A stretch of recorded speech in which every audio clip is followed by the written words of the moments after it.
बंधुगण शुक्राचार्य राक्षस मानकर गुरु थिले किंतु तांको द्वारा रचित नीति गुड़िक को विश्वर सर्वोत्तम नीति भाव में विवेचना करा जाए। नमस्कार बंधुगण, एही भिडियो रे आमे जानिबा जणे नीच पुरुषर लक्षण गुड़िक विषय रे। शुक्राचार्य एपरी किछि पुरुषों को घृण्य बा नीच बोली संबोधन करिसंती। तांको मतरे समाज एपरी पुरुषों को केबे ग्रहण करे नाही। से माने जीवन सारा अन्य मानंक ठारू घृणा एवं अपमानर पात्र होइथांती। शुक्राचार्य तांको श्लोक रे कहिसंती जे मृग यक्ष्या स्त्रियोपानम व्यसनानि मृणाम सदा चतुर्ज्येतानि सत्यम ज्यो जुक्त्वा संयोजयेत क्वचित।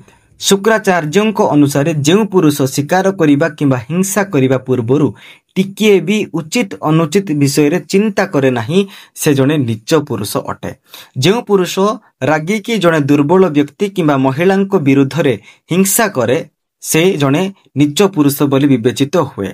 जो पुरुष केवल निजर मनर खुशी पाई पशु मानकर जीवन नहीं थाए से मध्य जने नीच पुरुष बोली विवेचित हुए। जने महान पुरुषों ठारे दया एवं करुणार भावना थाए। तांको हृदय रे समस्तंक पई प्रेम थाए। से अजाणतरे मध्य कहा विरुद्ध रे हिंसा करंती नाही। द्वितीय कथा हेउची जुआ।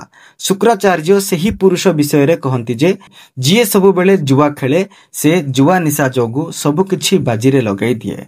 से निज परिवार रो सम्मान एवं असम्मान विषय रे चिंता करे नाही। से जुआ रे सबु किछि हारे एवं शेष रे नष्ट होई जाए। तृतीय कथा हेउची महिला मानक सहित यौन संपर्क। शुक्राचार्यों मतरे जने नीच व्यक्ति सदा बेले स्त्री मानक सहित संभोग करे। तांकर ध्यान सबु बेले महिला मानक उपरे थाए।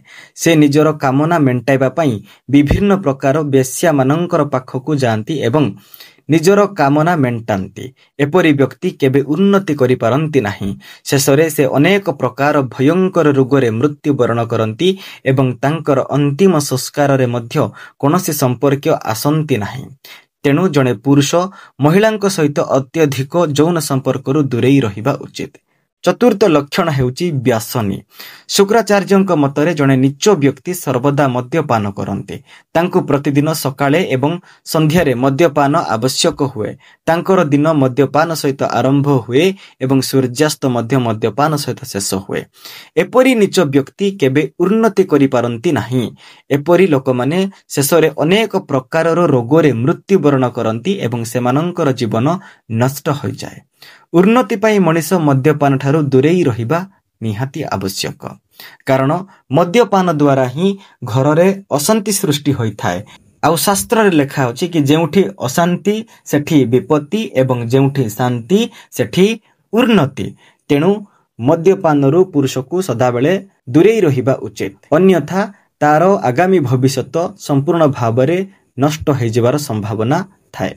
उन्नति पाई मनीष मद्यपान ठारू दूरेई रहिबा उचित। जदि जने व्यक्ति एही कार्य मानक मध्यरु गोटिए कार्य करे तेबे ताकू नीच बोली कुहा जाए। आउ जदि जुआ मध्य खेले सबु बेले बेश्या मानक स्थान को जाए सेमानक सहित यौन संपर्क रखे एवं सर्वदा मद्यपान करे तेबे एपरी व्यक्ति एक महान नीच व्यक्ति अटे। तेणु एही चारोटी लक्षण थिबा व्यक्ति ठारू बुद्धिमान पुरुष सदा बेले दूरेई रहिथांती। शुक्राचार्यों एही नीति विषय रे आपणकर मतामत कौन आमको कमेंट बॉक्स रे निश्चिंत भाव रे जणांतु। तापरे आसंतु जानिबा चरित्रहीन पुरुषर आउ किछि लक्षण गुड़िक विषय रे। जदि जने पुरुष अन्य जने महिलांक उपरे खराब नजर पकाए तेबे तांकु समाज रे चरित्रहीन पुरुष भाव रे विवेचना करा जाए। एपरी पुरुष माने समाज रे एक खराब प्रतिछवि उपस्थापना करंती। द्वितीय कथा हैला जेउ पुरुष जने महिलांकु सम्मान करंती नाही। स्त्री को जेकोनोसी स्थान रे इनसल्ट करंती किंबा जने महिलांकु डोमिनेट बा ता उपरे राज करंती। एपरी पुरुष माने समाज पई ठीक नहंती। एही लोक माने आगामी पीढ़ी को मध्य भूल वार्ता दियंती। अनेक समय पुरुष माने अधिक कथा कहंती जहा से मानकु कहिबा उचित नहे। जने आदर्श पुरुष सर्वदा कम एवं सठिक भाव रे कहंती। जदि जने पुरुष अधिक कथा कहंती एवं कथा हेबा समय रे तांकर जीभ स्लीप हो जाय एवं किछि अशालीन भाषा व्यवहार करंती तेबे एपरी पुरुषर चरित्र को विश्वास करा जाय परिबो नाही।